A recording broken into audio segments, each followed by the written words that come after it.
मेरे channel AVS tutorials में जुड़ने के लिए आप सभी का बहुत बहुत धन्यवाद। कृपया चैनल को सब्सक्राइब, लाइक और शेयर करें, जिससे ज़्यादा से ज़्यादा लोगों तक जानकारी पहुंच सके।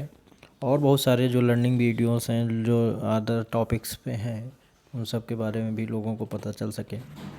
तो आज हम एक नए टॉपिक के साथ आप लोगों के बीच में हैं।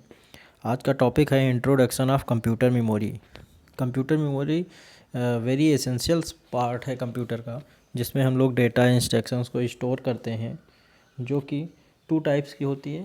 एक परमानेंट डेटा स्टोर करने के लिए यूज होती है और एक टेम्पोररी डेटा स्टोर करते हैं। तो मेमोरी, कंप्यूटर की मेमोरी बड़ी इंपॉर्टेंट्स है। आज उसके बारे में हम लोग जानते हैं कि मेमोरी क्या होती है, कैसे वर्क करती है, कितने टाइप्स की होती है और किस किस टाइप में क्या क्या होता है। तो आगे बढ़ते हैं, हम लोग जानते हैं कंप्यूटर मेमोरी के बारे में। जानने के पहले हम लोग थोड़ा देख लेते हैं कि व्हाट इज़ मेमोरी। मेमोरी होती क्या है। Memory is an essential components of digital computers. Memory is storage device. Memory store large amount of data, information, program instructions as on. तो basically the memory use for the storage purpose. हम कोई भी data, किसी भी type के instructions, information, files, folders, जो कुछ भी सिस्टम में हम लोग स्टोर करते हैं वो मेमोरी में स्टोर होता है। तो अब जानते हैं कि मेमोरी कितने टाइप्स की होती है। तो बेसिकली जब मेमोरी टू टाइप्स की होती है, internal memory and external memory. अब इंटरनल और एक्सटर्नल मेमोरी भी कई टाइप्स की होती है। तो इंटरनल मेमोरी जो 3 टाइप्स की होती है, RAM, cache and ROM memory. RAM 2 types की होती है, static RAM, dynamic RAM. ROM भी 3 टाइप की होती है, P ROM, EP ROM, double EP ROM. Programmable read only memory, erasable programmable read only memory, electrically erasable programmable read only memory. External memory 3 types की होती है, magnetic disk, magnetic tape, optical disk. इन सब के बारे में हम लोग जानते हैं आगे कि क्या होता है इन मेमोरी का, कैसे क्या यूज होता है और ये मेमोरी क्या क्या वर्क परफॉर्म करती हैं। तो internal memory is known as a primary memory. इसको हम लोग प्राइमरी मेमोरी के नाम से भी जानते हैं। It is the only types of memory that is directly access by the CPU। ये वेरी फास्ट मेमोरी है क्योंकि डायरेक्टली इसको कंट्रोल यूनिट और CPU एक्सेस कर सकता है। It is temporary data storage unit. It is costly compare than secondary memory. It is very fast. तो जो टाइप्स ऑफ इंटरनल मेमोरी हैं, रैम, रोम एंड कैश। तो हम लोग जानते हैं कि रैम और रोम, कैश क्या होती हैं। तो RAM, it is volatile in nature, it use a temporary data storage. RAM stand for random access memory. RAM basically use होती है प्राइमरी मेमोरी के टाइप में। हम लोग अक्सर देखते हैं कि जब हम लोग मोबाइल के टर्म में अगर हम लोग बात करें तो हम लोग कहते हैं कि जिसका मोबाइल में रैम ज़्यादा होगी वो ज़्यादा फास्ट चलेगा। कंप्यूटर में रैम ज़्यादा होगी, कंप्यूटर फास्ट चलेगा। ऐसा क्यों होता है?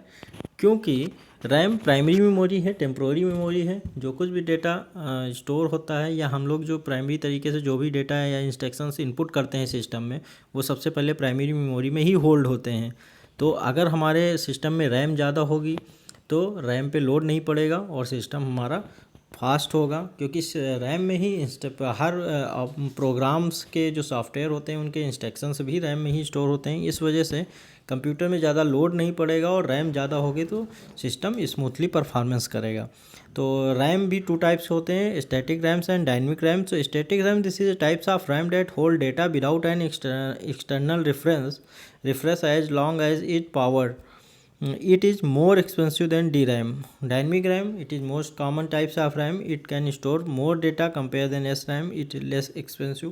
तो 2 टाइप्स के होते हैं, static RAMs and dynamic RAM. तो डायनेमिक रैम जो होता है वो उसमें डेटा रिफ्रेश कर सकते हैं, लेस एक्सपेंसिव होता है और ज़्यादा डेटा स्टोर कर सकते हैं। जितनी साइज में स्टैटिक रैम्स लग सकता है या कॉस्ट में आता है उससे कंपेयर देन हम लोग डायनेमिक रैम में ज़्यादा डेटा स्टोर कर सकते हैं।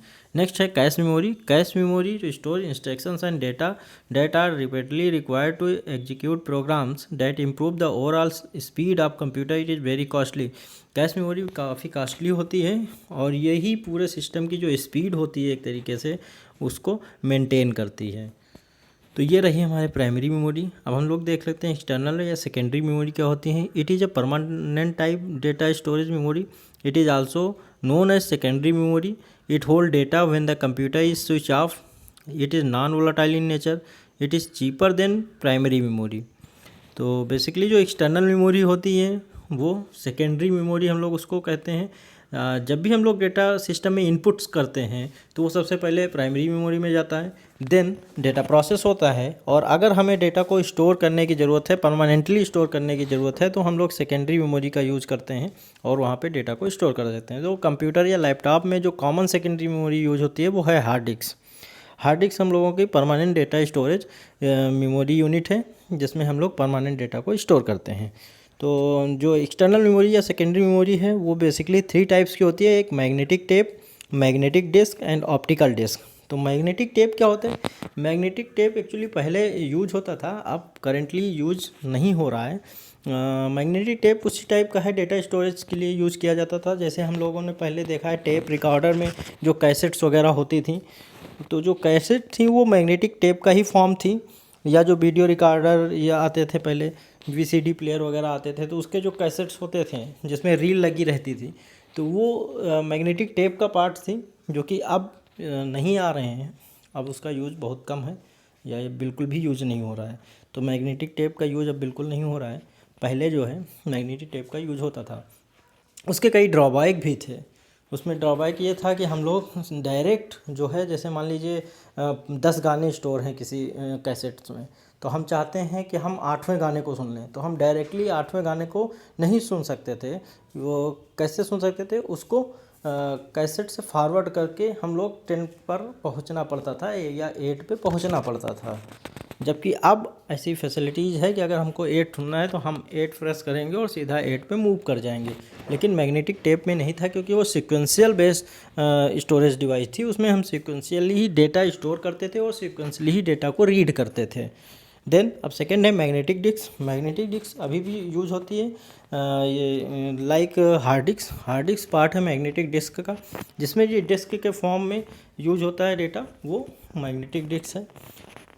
नेक्स्ट है ऑप्टिकल डिस्क। ऑप्टिकल डिस्क बहुत सारी हैं जो यूज हो रही हैं आजकल। सीडी, डीवीडी, पेन ड्राइव, ये जितनी भी ड्राइव्स इस टाइप की हैं जो ऑप्टिकल डिस्क हैं, जो बाहर से यूज होती हैं। जो एक्सटर्नल मेमोरी तो खैर सारी हैं, बट जो सीडी, डीवीडी जो कि नॉर्मली डेटा को ट्रांसफ़र करने के लिए या बैकअप स्टोर करने के लिए यूज़ की जाती हैं, वो ऑप्टिकल डिस्क का पार्ट है।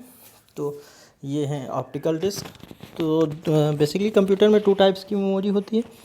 पहला प्राइमरी मेमोरी, जो कि टेम्परेरी होती है, जिसमें कि डेटा जो है जब तक सिस्टम का पावर ऑन रहता है तब तक डेटा स्टोर रहता है, और जैसे ही सिस्टम का पावर ऑफ होता है डेटा ऑफ हो जाता है। सेकेंडरी स्टोरेज में क्या होता है कि हम लोग परमानेंटली अगर डेटा को स्टोर करना होता है तो हम लोग सेकेंडरी मेमोरी में डेटा को स्टोर करते हैं। फिर सेकेंड मैग्नेटिक टेप, कैसेट के फॉर्म में मेमोरी आती थी। जो सेकेंडरी मेमोरी है magnetic tape. Magnetic tape cassette के फॉर्म में आती है। मैग्नेटिक डिस्क हार्ड डिस्क के फॉर्म में आती है। और optical disk CD, DVD, CDR, DVDR, ये जितनी टाइप्स की ऑप्टिकल डिवाइसेस हैं वो ऑप्टिकल डिस्क का पार्ट है। तो थैंक यू। आज की क्लास, आज हम लोग यहीं पे अपनी बात को समाप्त करते हैं।